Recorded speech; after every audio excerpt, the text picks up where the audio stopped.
মায়ের কথা মতো আজকেও আমি বাগানে পৌঁছে গেলাম কামরাঙা তুলতে, কারণ মা বলেছে চাটনি করবে।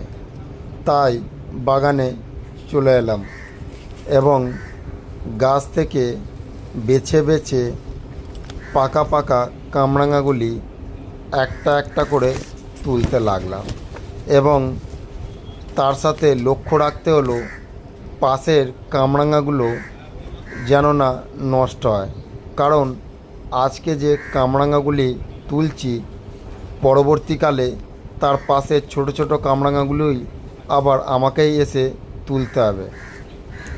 এই যে দেখছেন হাত বাড়িয়ে পারছি।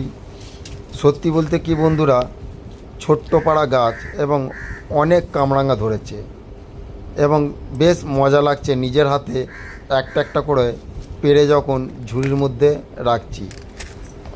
এই যে কামরাঙাটা দেখছেন, এই কামরাঙাটা কাঁচাও খাওয়া যায় এবং খুবই সুস্বাদু লাগে, তবে কি হালকা টক।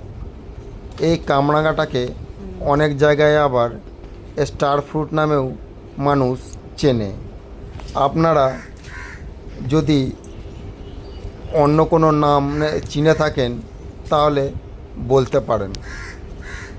তবে কি সত্যি বলতে বন্ধুরা, নিজের হাতে বাগান থেকে ফসল তোলার মজাই একটা আলাদা রকম।